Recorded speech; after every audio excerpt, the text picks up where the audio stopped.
احلى برجر صحي ممكن تجربه. خطير ومشبع. ازيكم؟ تعالوا النهارده نشوف جبنا ايه من سعودي. جبنا بيف برجر، انا اول مره اجربه من سعودي، وهو غالبا هيطلع حلو لان كل حاجات سعودي بصراحه تحفه. برجر كيلو، كابوتشا، فحم. انا اول مره اجرب برضو الفحم من سعودي. هو فحم طبيعي، هي القطع اللي بتبقى مربعه دي. الشوايه اللي انا هستخدمها في شوي البرجر، انا بتحط الفحم فيها، على دي، وبعد كده بنحط دي، نحط عليه هنا البرجر. أنا اول مره اجربها، هنجربها مع بعض. هو مربعات كده من جوه. ده عيش البرجر بالحبه الكامله، انا عملته قبل التصوير، ممكن لو انتوا حابين الطريقه ممكن تكتبوا لي في الكومنتات. هحط على وشه لبن.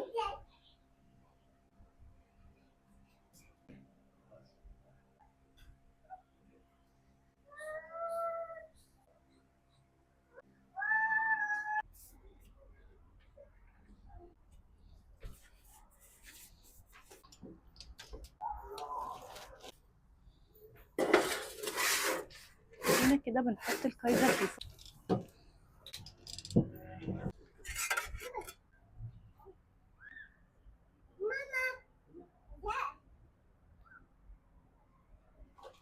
استوى معانا وقرمش بقى تحفه.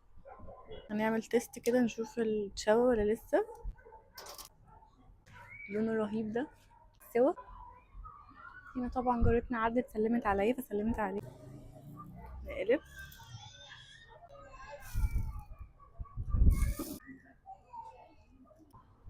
هنا حطينا برجر تاني، ده البرجر اللي اتعمل. هنا كنت بوريكم العيش اللي عملته قد ايه طالع طري ومقرمش من بره ومستوي. انا عملت نص كيلو دقيق، طلعوا لي 7 ارغفه كايزر.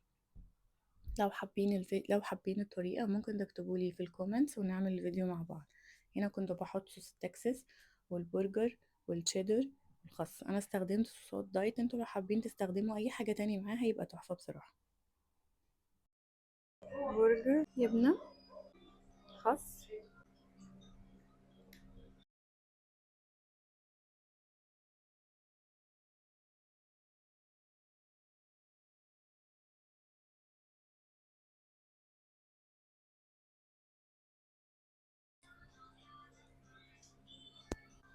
هنا كنت بعمل معاكم بقيه ارغفه الكايزر. تشيدر. ما تنسوش تفعلوا الجرس وتعملوا سبسكرايب عشان يوصلوا كل الفيديوهات اللي بعملها على طول. باي يا حلوين. تكساس تاني، خس،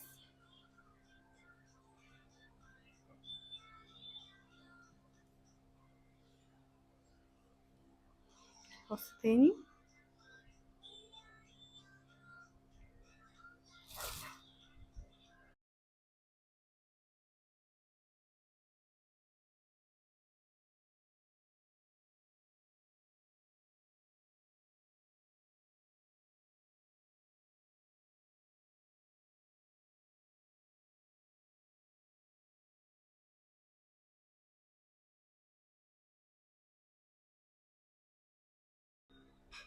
تعالوا نعمل النهارده احلى برجر دايت.